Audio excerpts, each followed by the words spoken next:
अस्सलामुअलैकुम स्टूडेंट्स मैं हूं एजाज अहमद और आप लोग देख रहे हैं मेरा YouTube channel the physicist Ejaz Ahmad. Students हम लोग डिस्कस कर रहे हैं चैप्टर नंबर 18 क्लास 10 से, दैट इज रेडियो एक्टिविटी, और इसका आज टॉपिक नंबर 18.3 है, that is also radio activity. Students radio activity है क्या चीज़?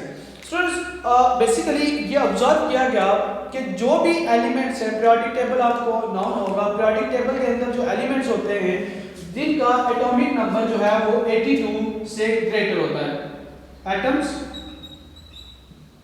With atomic number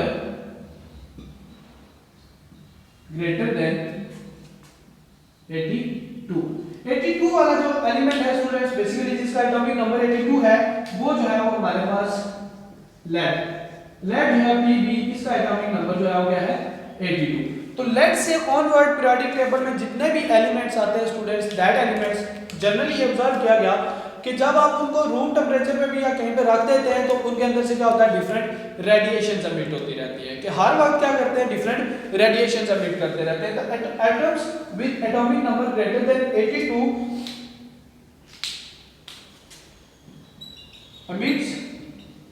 emit different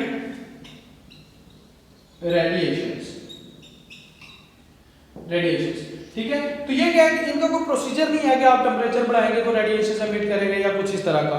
naturally जो है वो क्या कहीं पे पड़े हुए हैं ये एटॉमिक नंबर ग्रेटर देन 82 यानी Pb से ऑनवर्ड, तो जितने भी एलिमेंट्स जिनका एटॉमिक नंबर ग्रेटर देन 82 होता है वो रूम टेम्परेचर के ऊपर या जनरली क्या करते हैं कि उनके अंदर से डिफरेंट रेडिएशंस हमेशा एमिट होती रहती है। तो वो जो रेडिएशंस एमिट करते हैं सच एलिमेंट्स, ठीक है, such elements are called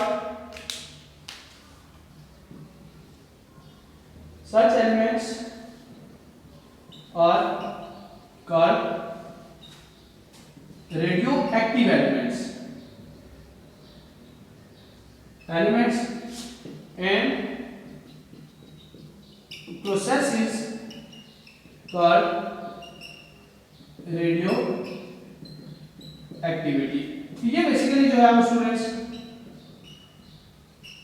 spontaneous process होता है, क्योंकि इसके अंदर हम कुछ भी नहीं करते, ना इनका टेम्परेचर इंक्रीज ना कुछ, खुद ब खुद जो है वो डिफरेंटली क्या करते हैं, ये रेडिएशंस एमिट करते रहते हैं। तो all the elements which have the atomic number greater than 82 यानी कि लेड से ऑनवर्ड जितने भी एलिमेंट्स हैं पीरियोडिक टेबल के, वो सारे क्या करते हैं कि रूम टेम्परेचर के ऊपर भी या नेचुरली क्या करते हैं, इनके अंदर से डिफरेंट रेडिएशंस जो है वो एमिट होती रहती है। तो that elements are called radioactive elements, और जो ये प्रोसीजर होता है इसको हम रेडियो एक्टिविटी कहते हैं, क्योंकि ये सारा प्रोसीजर खुद ब खुद हो रहा होता है, इसलिए इसको जो है वो नेचुरल या स्पॉन्टेनियस रेडियो एक्टिव एलिमेंट कहा जाता है, या स्पॉन्टेनियस रेडियो एक्टिविटी का नाम भी दिया जाता है। स्टूडेंट्स इसके एग्जांपल्स के तौर पे अगर हम देखें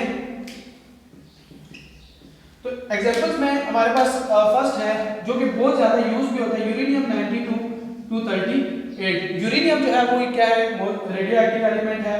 इसी तरह से जो हमारे पास रेडियम होता है, रेडियम जो है वो Ra, इसका एटॉमिक नंबर जो है वो 88-226, और इसी तरह से रेडॉन है, रेडॉन का जो है वो 86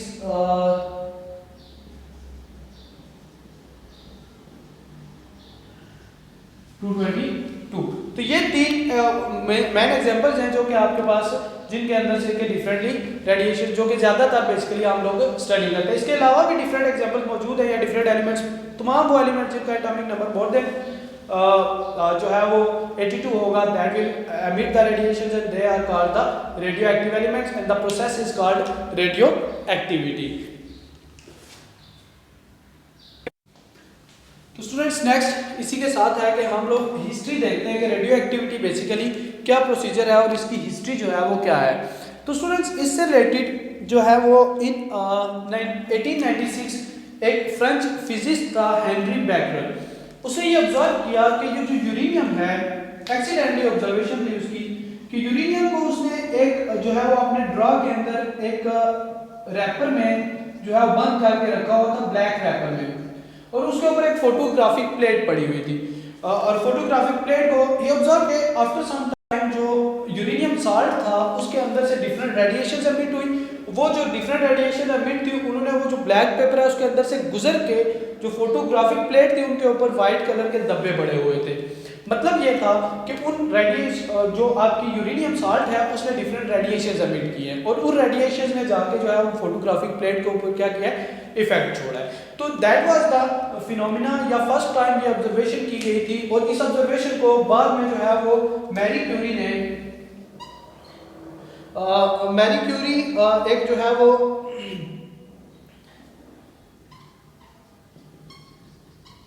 मैरी क्यूरी इसने जो है वो इसको नाम दिया कि ये जो है वो सारा नेचुरल रेडियो एक्टिविटी है। ये सारा प्रोसीजर जो होता है वो नेचुरली होता है, इसलिए इसको उसने नेचुरल रेडियो एक्टिविटी का नाम दिया। मैरी क्यूरी और इसके हस्बैंड जो है वो पेरी क्यूरी ने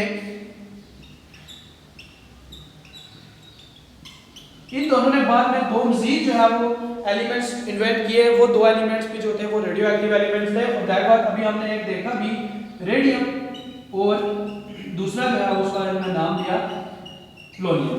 तो ये वो तमाम एलिमेंट्स हैं जो कि रेडियो एक्टिव एलिमेंट्स को रेडियो एक्टिविटी जो है वो प्रोसेस कर रहे थे या वहां से जो है डिफरेंट रेडिएशंस एमिट हो रहे थे। तो इस प्रोसीजर को थोड़ा सा मजीद डिटेल में जानने के लिए कि वहां से किस तरह की रेडिएशंस एमिट होती हैं, वो कौन सी रेडिएशंस हैं, उनको जो है वो बेसिकली आगे मजीद डिफाइन किया गया।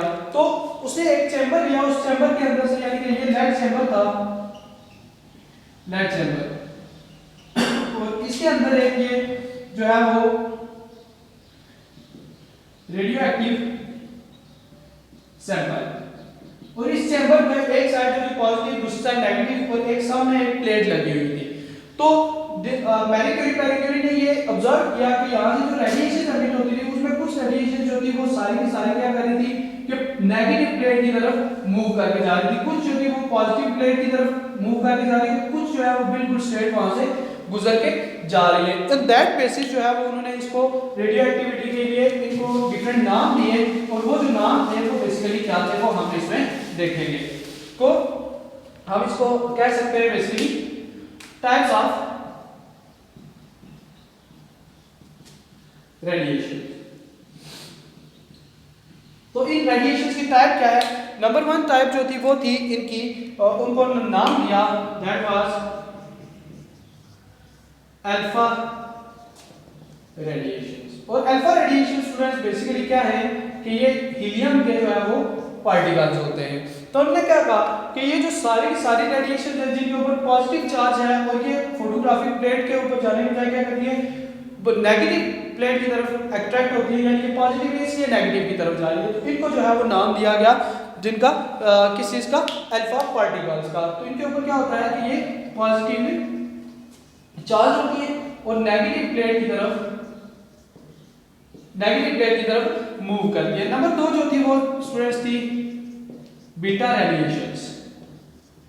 बीटा रेडिएशन बेसिकली क्या है इलेक्ट्रॉन्स को ही कहा जाता है स्टूडेंट्स। और ये जो है वो बेसिकली क्या थी नेगेटिवली चार्ज और ये मूव करती है किधर पॉजिटिव प्लेट की तरफ। एज यू कैन सी ये नेगेटिव रेज है जो कि पॉजिटिव प्लेट की तरफ अट्रैक्ट होती है, इसका मतलब ये खुद क्या है नेगेटिव चार्ज है, इनको बीटा पार्टिकल्स कहते हैं और नेगेटिव इलेक्ट्रॉन के जो है वो ये बेसिकली इक्वल होती है। और नंबर 3 थी दैट आर कॉल्ड द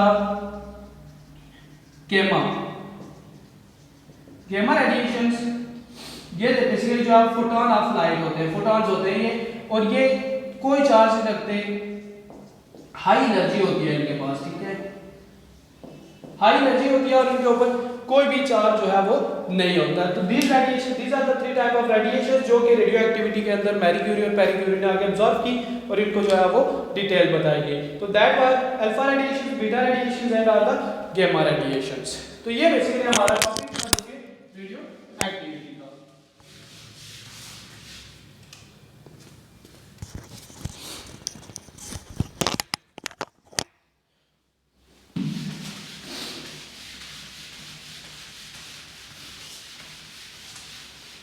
जी तो स्टूडेंट्स ये आज का हमारा टॉपिक था जिसमें कि हमने रेडियो एक्टिविटी को स्टडी किया और रेडियो एक्टिविटी के वजह से जो डिफरेंट रेडिएशन एमिट होती है उनके नाम क्या है, ये प्रोसीजर होता कैसे है, रेडियो एक्टिव एलिमेंट्स क्या होते हैं, रेडियो एक्टिविटी क्या है और उन 3 रेडिएशन के कैरेक्टरिस्टिक क्या है, पॉजिटिव नेगेटिव और न्यूट्रल क्या है और उन रेडिएशंस को नाम क्या दिया गया है। तो this was the topic. Hopes हो कि ये लेक्चर आपको क्लियर होगा। अगर इससे रिलेटेड आपके पास कोई क्वेश्चन है तो आप कमेंट सेक्शन में जरूर कीजिए। इंशाल्लाह I will answer your questions. Thank you so much.